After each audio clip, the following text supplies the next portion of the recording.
ഇന്ന് തന്നെ ഡൗൺലോഡ് ചെയ്യൂ. കാണൂ നിങ്ങളുടെ ഫേവറേറ്റ് ഷോസ്. അമ്മയുടെ ഭാഗത്തുനിന്ന് നോക്കുമ്പോ എല്ലാം ശരിയാ. ഞാൻ എന്റെ ഭർത്താവിനെ സ്നേഹിക്കണം, അവകാശത്തോടു കൂടി കാര്യങ്ങളൊക്കെ ചെയ്യണം. പക്ഷേ ഇത് വലിയൊരു ചതിയല്ലേ? അമ്മേ, കാര്യങ്ങളൊക്കെ പറഞ്ഞ് മനസ്സിലാക്കണം. അപ്പൊ പിന്നെ ശരി സിത്താരെ. ശരി, നാളെ നവീന്റെ ബർത്ത്ഡേ. അവിടെ വരെ ഒന്ന് പോണം.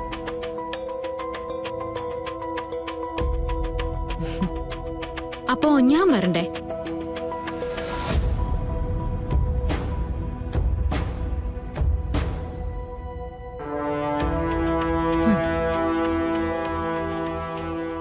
നവീന്റെ പിറന്നാളിന് നവീനോടൊപ്പം ഉണ്ടാവേണ്ടത് ഞാനാ, അല്ലാതെ തെരുവ് സന്തതിയായ അവളല്ല. അതെങ്ങനെയാ മാഡം? നിങ്ങൾ രണ്ടുപേരും കൂടി ഒരു സ്ഥലത്ത് പോയ കുഴപ്പമുണ്ടായല്ലോ. മമ്മി അവൾ വിളിച്ചൊന്ന് പറഞ്ഞാ മതി. രാവിലെ തന്നെ എവിടേക്കെങ്കിലും പൊക്കോളാൻ പറ. പകരം ഞാൻ ചെന്ന് നിന്ന് ഫംഗ്ഷൻ ഭംഗിയായിട്ട് നടത്തിയിട്ട് തിരിച്ചു വന്നോളാം. വേണ്ട, ഇതിനു വേണ്ടി മോള് ബഹളം വെക്കാൻ നിൽക്കരുത്. ഇന്നലെ തന്നെ പൂജ തടസ്സപ്പെടുത്തിയതിന്റെ ഫലങ്ങൾ കണ്ടു തുടങ്ങിയതാ. വീണ്ടും പരീക്ഷണം നടത്താൻ വയ്യ. മമ്മി, ഞാൻ പറയുന്ന അങ്ങോട്ട് അനുസരിച്ചാ മതി. കളരിക്കൽ വീട്ടിലെ ഒരു ചടങ്ങും നിന്നെ കൊണ്ട് ചെയ്യിക്കില്ലെന്ന് തീരുമാനിച്ചത് ഞാനാ. അതെ, നീ ജീവനോടെ ഉണ്ടാവണം എന്നുള്ള എന്റെ നിർബന്ധം കൊണ്ടാ. ഹാ, എങ്കി പിന്നെ ആരും പോണ്ട. അതെങ്ങനെയാ മാഡം? അവരെ സംബന്ധിച്ചിടത്തോളം നമ്മളെ ഏറ്റവും അടുത്ത ബന്ധുക്കളല്ലേ. മമ്മി പോകാതിരുന്ന പരാതി പറയില്ലേ? മമ്മിക്ക് എന്തെങ്കിലും മീറ്റിംഗ് ഉണ്ടെന്ന് പറഞ്ഞാ മതി. ഞാൻ വാക്കു കൊടുത്തു പോയി, അതെനിക്ക് പാലിച്ചല്ലേ പറ്റൂ.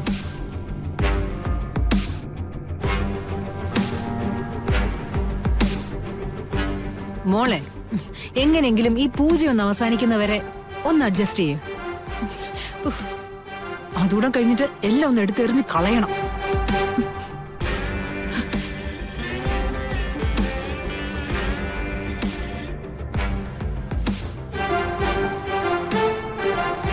ഗാഥാ മാഡത്തിന് കാര്യം മനസ്സിലായിട്ടുണ്ടെന്ന് തോന്നുന്നു.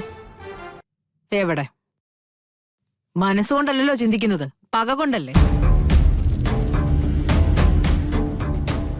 അങ്ങനെ എന്റെ മനസ്സിൽ പക മാത്രമായിരുന്നെങ്കിൽ അവക്ക് വേണ്ടി, ആ കൃഷ്ണയ്ക്ക് വേണ്ടി ഒരു തുള്ളി കണ്ണീർ എന്റെ കണ്ണിൽ നിന്ന് പൊടിയുമായിരുന്നു.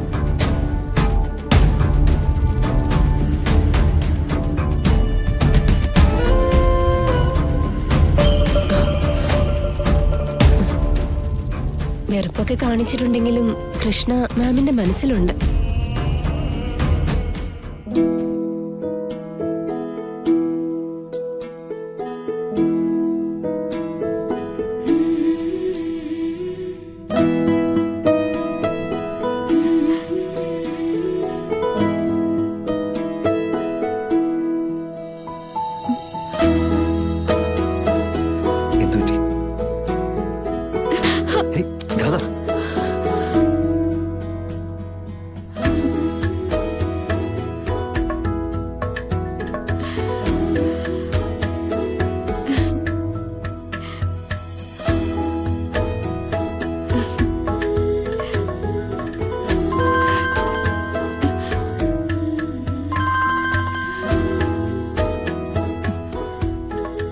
ഹലോ മോളെ, അമ്മ പറഞ്ഞതൊക്കെ നീ ചെയ്യുന്നില്ലേ?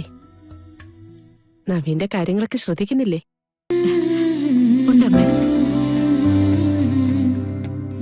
ഞാൻ പറഞ്ഞതുകൊണ്ട് എന്നെ ബോധ്യപ്പെടുത്താൻ വേണ്ടി ചെയ്യണ്ട.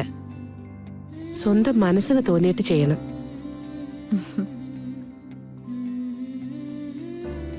നവീനോട് നന്നായിട്ട് സംസാരിക്കാറില്ലേ? പൂജയാണെങ്കിലും നവീൻ നിന്റെ അടുത്ത് വന്ന് കാര്യങ്ങളൊക്കെ ചോദിക്കാറുണ്ടോ? നവീനെ ഇത്രയും നേരം എന്റെ അടുത്ത് തന്നെ ഉണ്ടായിരുന്നു. എന്റെ കാലിലൊരു മുറിവ് പറ്റിയത് നവീന വെച്ച് കെട്ടി തന്നതും ശുശ്രൂഷിച്ചതും ഒക്കെ. കാലിന് എങ്ങനെയാ മുറിവ് പറ്റിയത്? ഓ, ഇനി അമ്മ അതിന്റെ കാരണം കേട്ടാല് കരയാൻ തുടങ്ങും.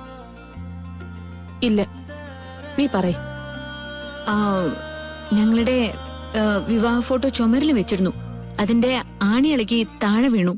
അതെന്റെ പെരുവരിലാ വീണത്. എന്തൊക്കെയാ നീ പറയുന്നേ? വിവാഹ ഫോട്ടോ വീണ് തകരുകയോ? അതും നിന്റെ കാലിൽ തന്നെ. ആ ഇതാ ഞാൻ പറഞ്ഞേ, അമ്മ ആവശ്യമില്ലാതെ വിഷമിക്കൊന്ന്. ആണി ഇളകി പോയാൽ അത് അവിടെ നിൽക്കുവോ? താഴെ അതെന്റെ കാലിൽ തന്നെ വീണു. അയ്യോ, കാലിന് വലിയ മുറിവൊന്നുമില്ല. നവീൻ സ്നേഹം കൊണ്ട് കൂടെ ഇരുന്ന് ശുശ്രൂഷിച്ചെന്നേ ഉള്ളൂ. ഈശ്വര, എനിക്കൊരു സമാധാനവും കിട്ടുന്നില്ലല്ലോ. എന്റെ അമ്മേ, നാളെ തന്നെ അത് വേറെ ഫ്രെയിം ചെയ്ത് കൊണ്ടുവന്ന് വെക്കും. പിന്നെ എന്താ?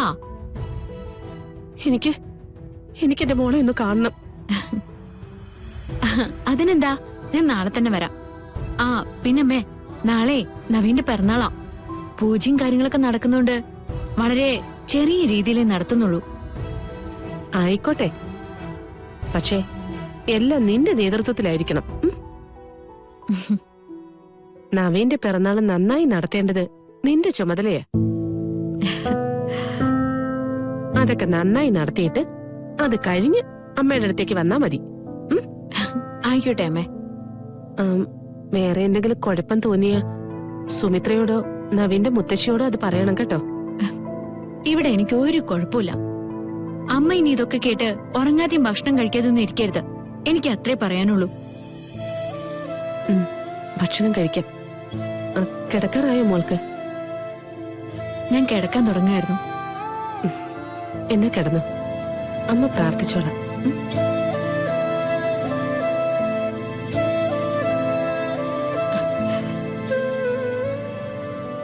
അമ്മയുടെ ഭാഗത്തുനിന്ന് നോക്കുമ്പോ എല്ലാം ശരിയാ.